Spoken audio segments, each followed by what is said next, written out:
sit. They don't want us to commune.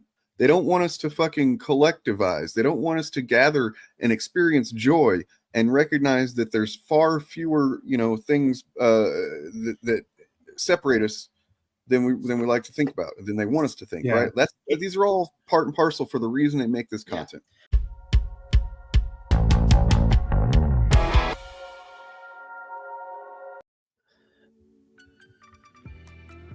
So D&D, you're wrong. You're just wrong, Morgan. No, I'm not wrong. Sorry. Whatever your objections are, you're wrong. It's too woke. No, it's not woke enough. That's mine. Yeah, I agree on that. Be more woke, D&D. Need more woke. No, it's D&D is not my game. We could go into that now if we wanted to. If we wanted a lighthearted back half of the show. Well, what was the D&D topic? It's in the thumbnail. What was the specific issue you wanted to talk about? I don't know. You guys told me to put a. So part of it was Morgan was the one who pushed for it. So yeah, I did reference. So it is D&D adjacent because it is Pathfinder related, which Pathfinder is my. We're not talking about Nissans today.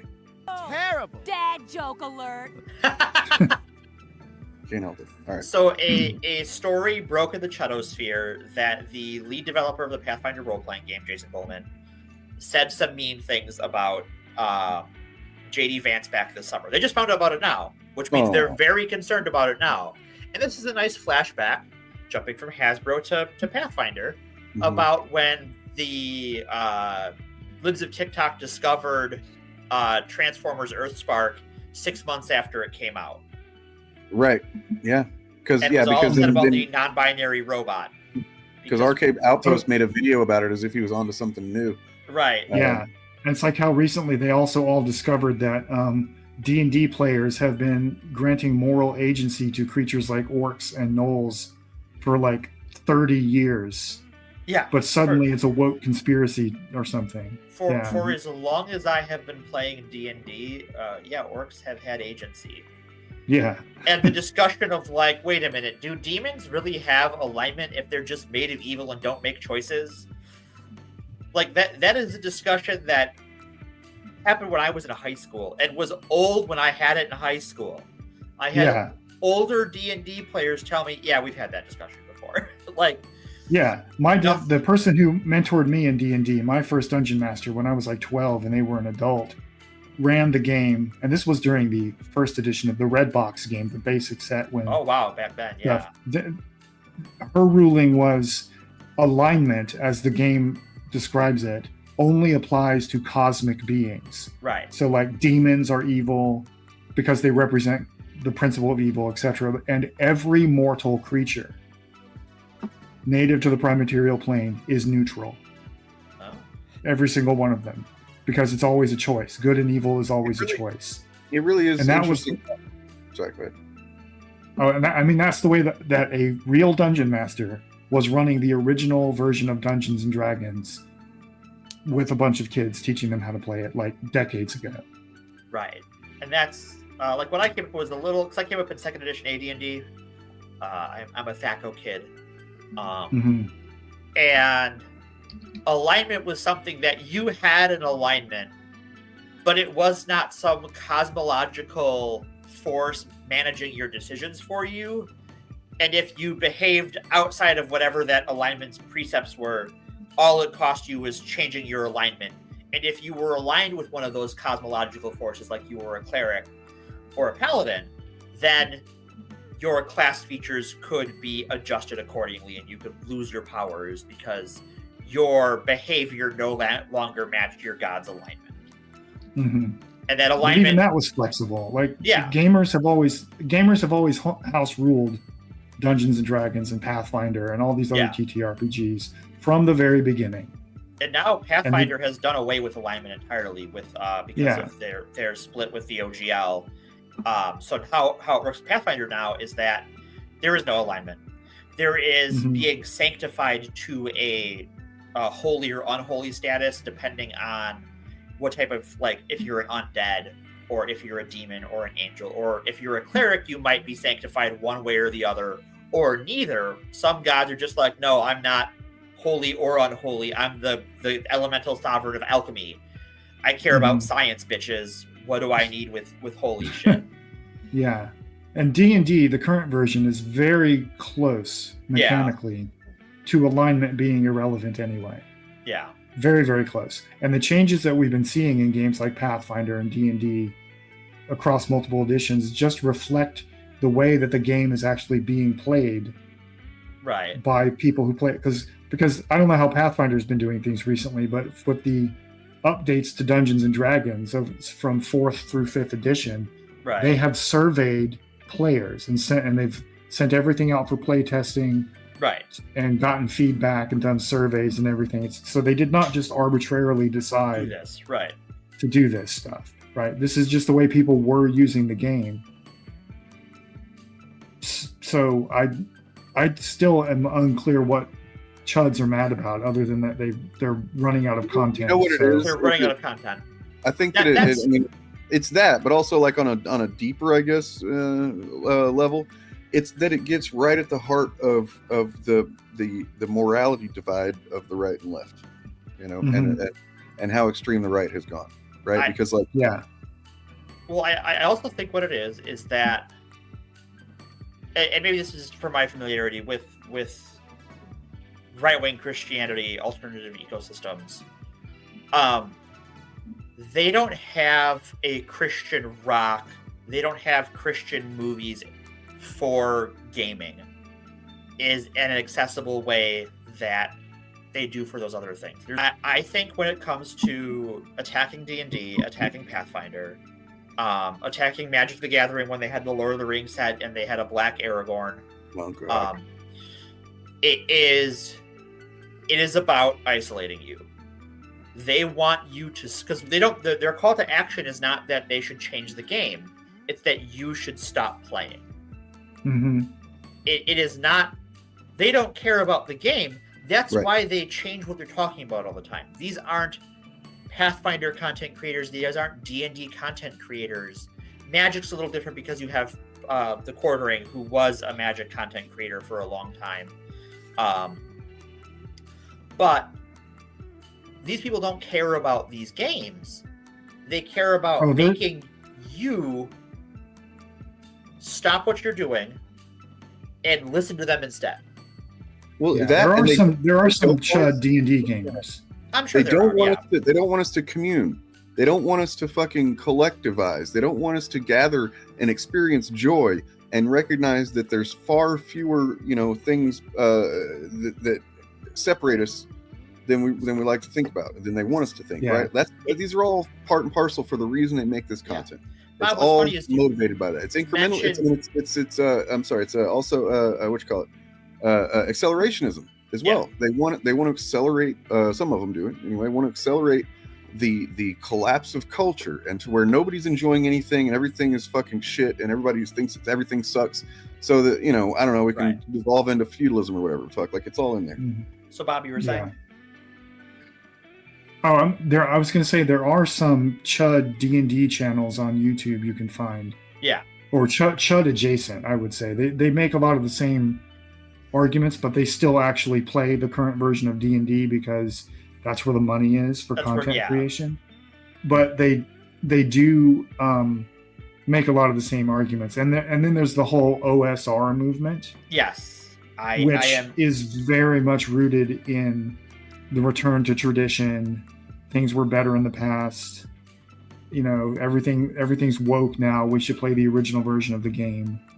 Do you know what here's the thing about the OSR games for me, and like content creators that want D&D to be more old school, is because like I came up on 2nd edition AD&D and Hackmaster, and Hackmaster very much was OSR before there was OSR. It is that there was way more nuance in the games I played when I got started than the games these people want to run. And their plots seem very boring and poorly thought out. It is the Diabloification of video games, where it's just go into a dungeon and kill shit. And that's fine. If that's what you want to do, that's the way the game was originally designed to be played. It's just that nobody played it that way. The rules were written to facilitate break into someone's house, steal all their stuff, and kill them. Right. Mhm. But nobody played it that way. Nobody played it that way. Well, some people And did. the other thing I find funny about the OSR games, who all want to return to tradition and play the original game, is that when they put out their OSR game, they just incorporate mechanics from the current version of D&D and strip them down and make them simpler. That's what they do. They don't actually revive the original game, with a couple of exceptions. No, because like the original D&D is kind of a mess. Yeah. Especially once you get into AD&D, it's I love it, but it's a mess. It was a collection of different mini games that modeled different things and used completely different rules for and completely different math for depending on what you were trying to do. And all the each successive edition just streamlined all of those mini games into one larger game. Right. Yeah. What if we had, because we got the D20 system as it exists sort of going forward with 3rd edition. It was like they had discovered GURPS. It was like, oh, what if we just have one die mechanic to resolve everything instead of well, this is a reaction roll, and this is a Ben Bar's lift gates check, and so this is a percentile roll, and this is a D20 roll plus a modifier, and that modifier is different than a modifier that you would use for that standard. Another thing that's stop. So yeah, Grand Theft Autobot, I heard that too. But here's the thing.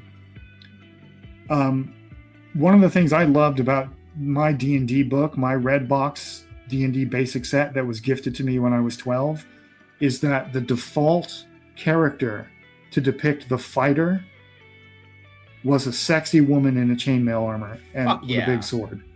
That was the default fighter character. And the game was designed in the 1970s, and the original edition of the red box was printed in the 1970s and handed down to me. And that was the default fighter was a sexy lady with a big sword and chainmail armor.